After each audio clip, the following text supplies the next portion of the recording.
What up, brawlers? Welcome back to Throwin Hands. I'm Jakob Janoski. Alongside me is Daniel Woods. Daniel, how are you doing? Doing great, man. Doing great. Good fights on Saturday. Really excited to talk about it. Yeah, really solid stuff on Saturday. So is there anything you saw in the prelims or anything that you want to talk about? Like what's anything that stood out to you?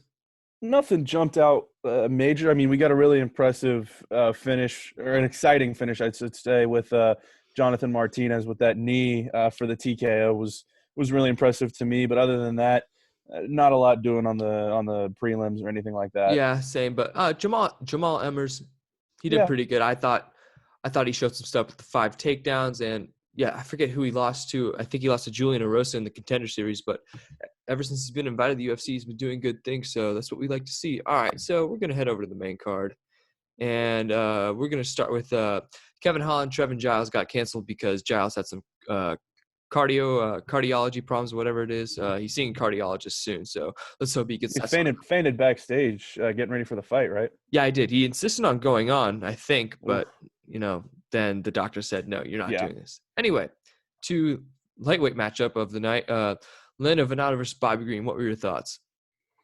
I mean, in terms of volume, this was just a complete domination by Bobby Green. He just went out and was able to mix up his striking styles, didn't stick too closely to one single thing, kept Venata kind of moving backwards, kept him on his toes when it came to what was coming next. He was just, I mean, able to fill up this fight. He landed 115 significant strikes, added 3 takedowns. That's a pretty impressive day at the office.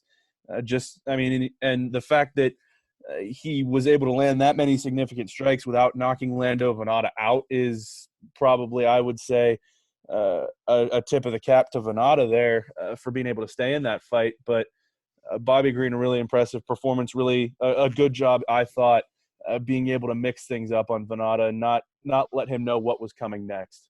Yeah, I have to agree with you there. I mean, you're right. 115 significant strikes is a lot, and Venata got hit 67 times in the head, and he still didn't get knocked out. So it shows the chin on this guy. I mean, he lost some of his chin in this fight for sure. And he was Bobby Green doing well from distance, 89 significant strikes from distance, really keeping him at bay, not letting him get up in the pocket like you and I said that he was supposed to do in order to win this fight. And I think what Bobby Green did really showed that, even though he's 33 years old, he could compete, and I think we could possibly find him in the rankings. So what do you think's next for Venata? What do you think's next for Venata? It's interesting for Venata because this was a rematch between these two guys, if I'm remembering correctly. That it ended in a draw a couple of years ago. So Venata's a guy that he's fought some names, but he's never really separated himself in this division. He's got a style that honestly pertains well to being kept on the roster. He's kind of an exciting guy. He's got some personality to him. I don't know where he goes from here. He's lost 2 of his last 3 now. And then even before that, he had a win against Marcos Rosa Mariano a few fights ago. But since then, it's honestly, since March of 2017, when he lost to David Timur, loss, draw, win, loss, win, loss. So Venata's just not been very consistent since he's come to the UFC. Obviously, he came in on short notice, lost to Tony Ferguson in his UFC debut in a fight of the night, and honestly gave Tony everything he was worth. But Venata's a guy that probably has the kind of style and the kind of flair to the way he fights to be able to stay on the roster. I just don't see him honestly moving much beyond the role that he has in this division now. Yeah, I have to agree with you. He does have a very exciting style and a very entertaining style of fighting, which will probably keep him on the roster and have some people tune in. But like you're right, I don't see him really moving up. He's been very consistent. He gave Ferguson all he could give him until he got Darst. So I don't know what's next for him. He might become like a gatekeeper in this division, kind of like to test new prospects. That's Yeah. kind of where I see him going.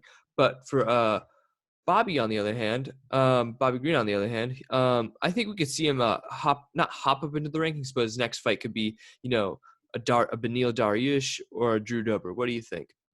Yeah, that makes a lot of sense. He's coming off back-to-back wins now. He beat Clay Guida back in June. So he's a guy that's fought twice recently. He's obviously fighting some of the best fights that he has, honestly, since he was really a riser in this division, fighting Edson Barboza and Dustin Poirier a couple years ago. He's at a point where he's kind of redeemed himself after what was a pretty rough 3-fight losing streak a few years ago. So his ability to bounce back, I think, is something to definitely look at in the UFC. And like I said, he's at the age of 33. He's at a point where is he probably on the backside of his prime? Yeah, but he's fighting better than he has in almost 5 years. So I would expect him to get a shot to get back into that top 15, certainly. Yep. All right. So sums that fight up. All right. So to Vicente Luque versus Randy Brown. Vicente Luque looked fantastic in this fight, and Randy Brown did too until he got kneed in the face. What are your thoughts on this one? I think this fight honestly went exactly as we were probably expecting it to. Vicente Luque came out, looked great, did everything we expected him to do, and Randy Brown was able to hang with him for a while. I think both of us agreed going into this fight that there were some things Randy Brown would be able to do to give himself a chance. I think he did them successfully to an extent, but by the end of that second round, well, it never actually got to the end of the second round, but by the time that second round was winding down, Vicente Luque had complete control of that fight, and he was just able to put Randy Brown down in another spectacular knockout. I mean, Luque is one of the most exciting finishers on the roster right now, and I mean, he just lived up to that even more on Saturday. Yeah, I couldn't put it any better. And Randy Brown did look good in the first round and toward the middle of the second round. But after the middle of the second round, Vicente Luque decided to put on the pressure, get up in the pocket, and maintain octagon control. And Randy Brown was against the fence for the latter part of that second round, and it showed like he got hit in the face and then fell down. Then he got back up. Then Luque hit him with the knee, and that was it for him. But Randy Brown should not be deterred from this, I don't think, because he showed some good stuff. He got some takedowns, got about the same amount of significant strikes as Luque did. So I feel like he can still make a little bit of noise, and he's still fairly young. Like, I don't know. What do you think's next for him? I think Randy Brown's got some potential. I don't think he's ever gonna maybe even be a top 10 guy, but he's certainly got the ability to fight around the back end of a top 15. I would say he's a talented guy. He's only 30 years old, and at 6'3", fighting at welterweight, he's got some advantages in that division, and I don't think he's had any problems with weight in the past. So, I mean, he's a guy. He was coming off back-to-back wins, both in 2019. He's fought some guys with some pedigree. Obviously, he's dropped fights against Nico Price and Vicente Luque. So I'm not sure he's necessarily a guy that's going to be breaking into the top 10 anytime soon. But he can certainly be a test for some of these guys that are looking to kind of take a step forward towards those top 15 rankings. And I think he's got the ability to kind of be the type of guy that can separate the future challengers from guys that may have gotten overhyped a little bit on their way in.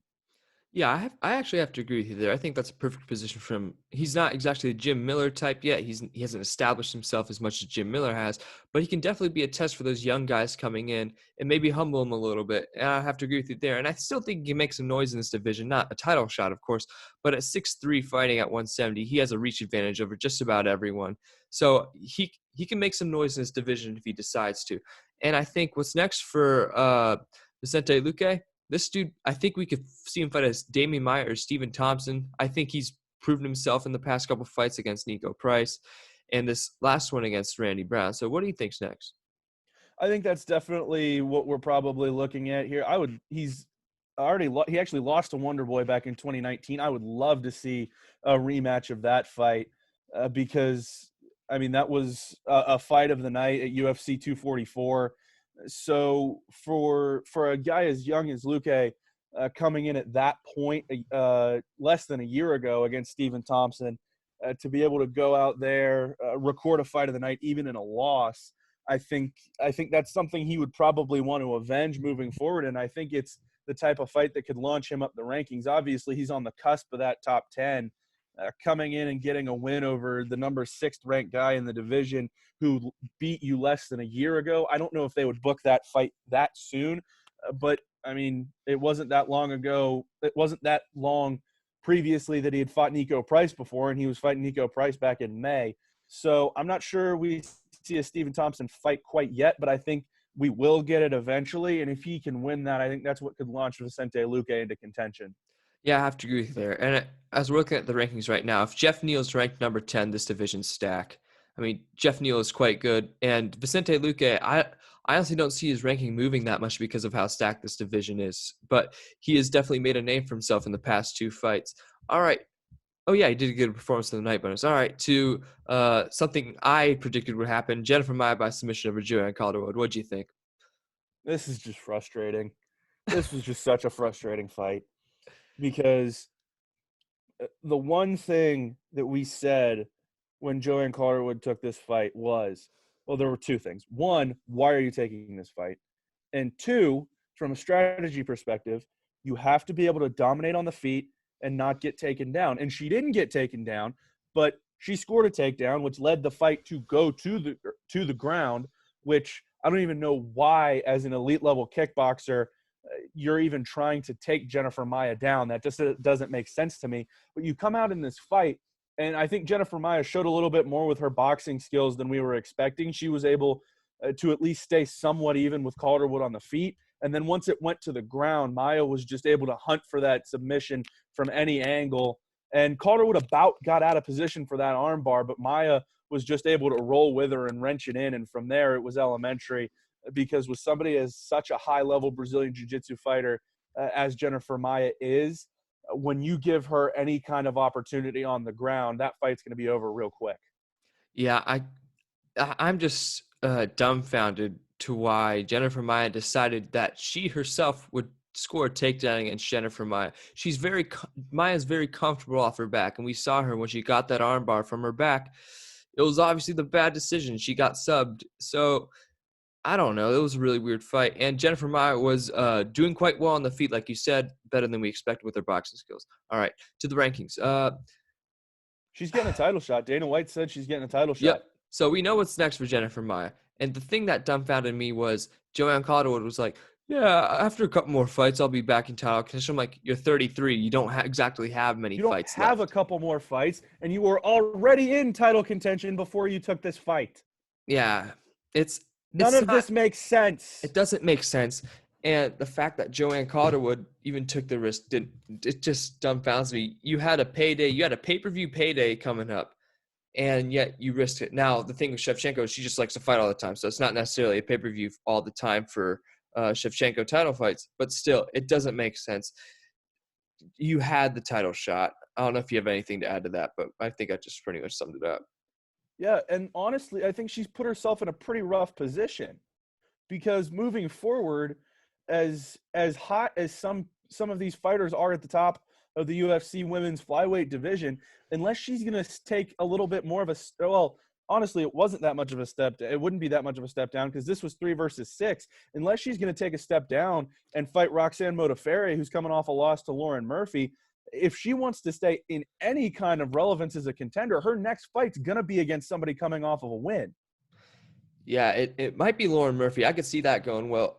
Not going well for Calderwood. I mean, she's getting old now, but I think that's probably what's next for Calderwood. And I don't know, it's just a dumb decision. And besides Shevchenko, who's heads and heels above everybody else, this is a pretty decent division. If you look, I mean, Macy Barber's ranked 10, and she's got a lot of potential. So it's a tough division to get ranked, put up in. So I don't know what's up with Calderwood. Do you have anything else to add?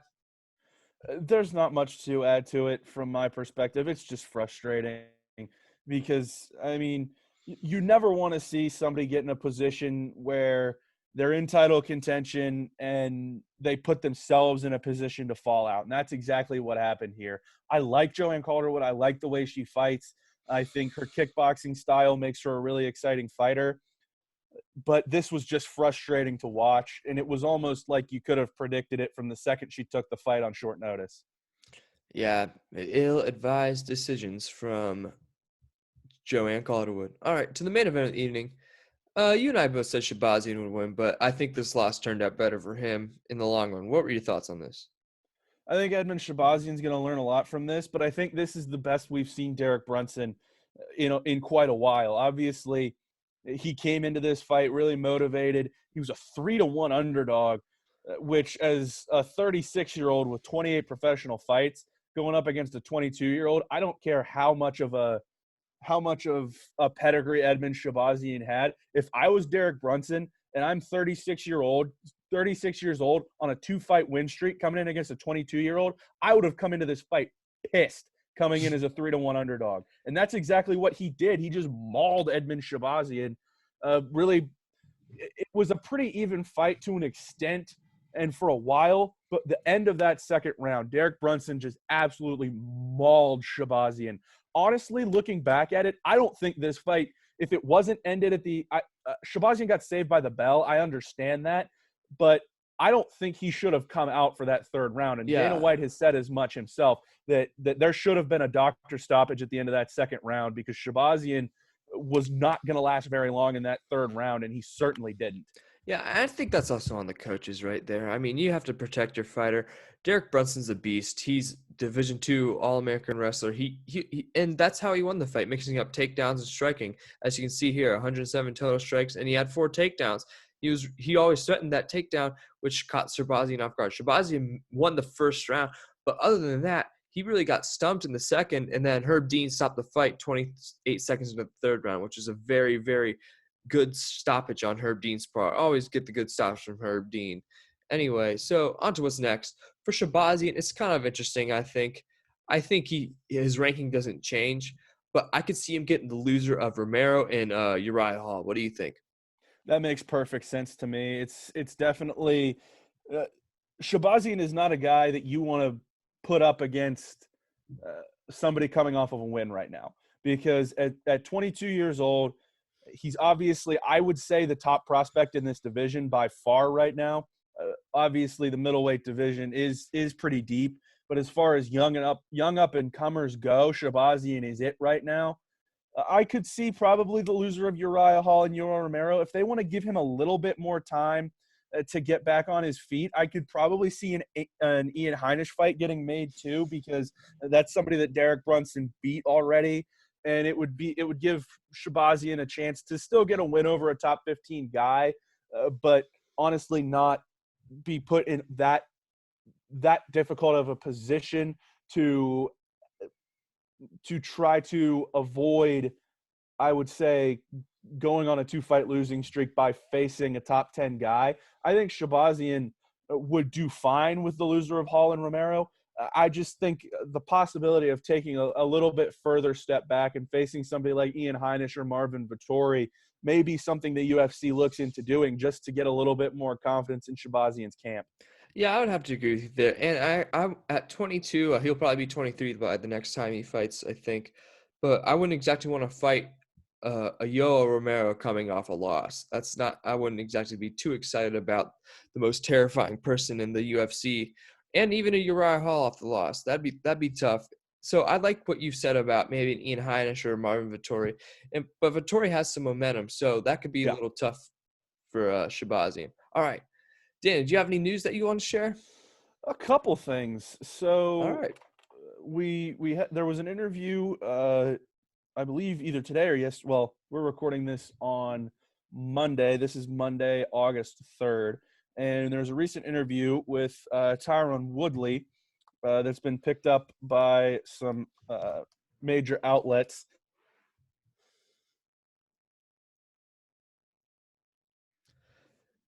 Dan, your mic cut out.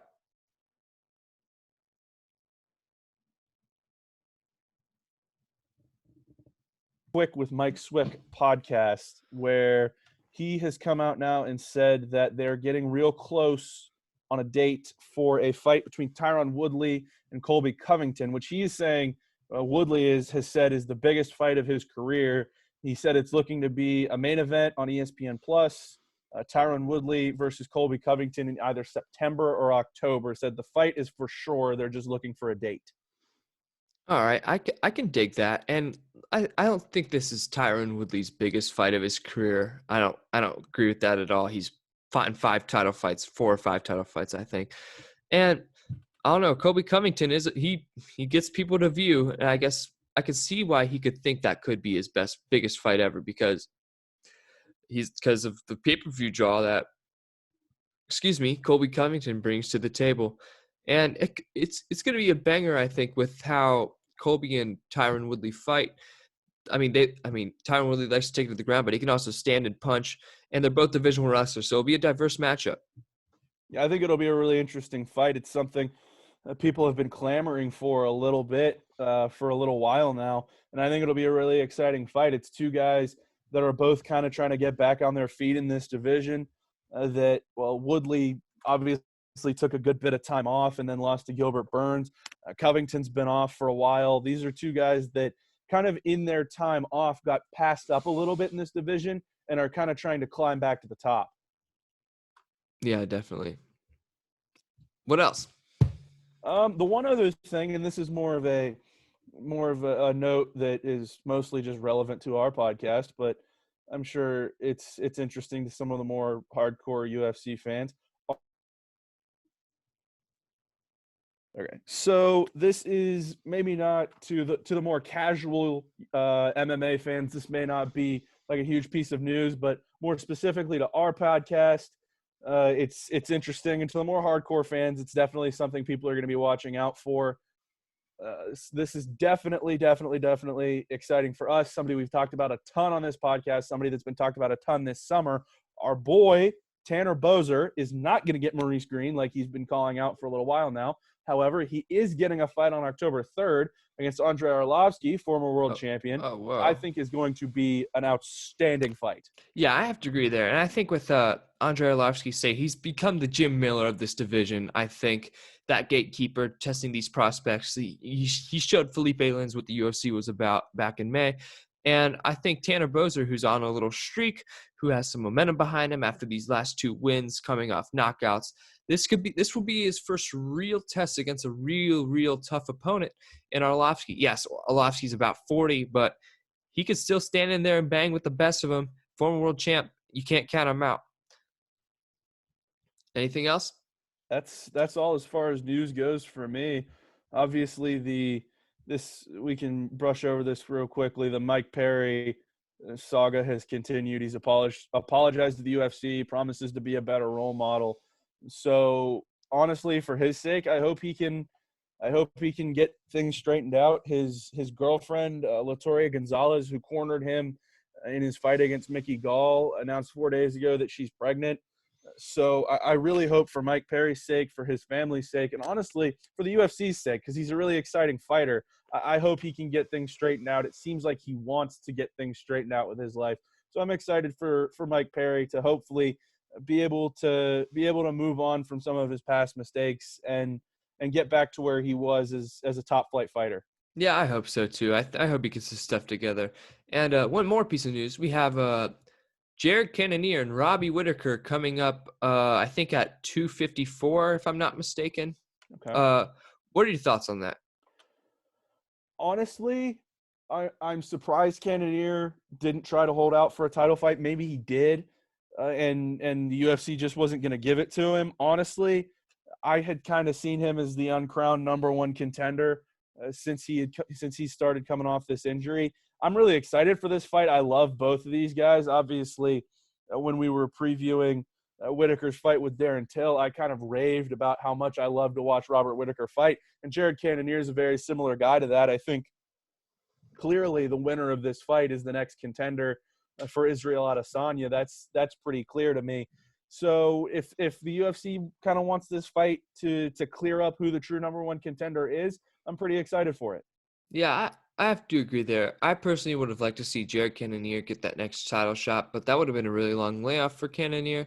So I understand Robbie Whittaker and Cannonier going at it. It'll be a great fight, no doubt. But I think winner gets Adesanya,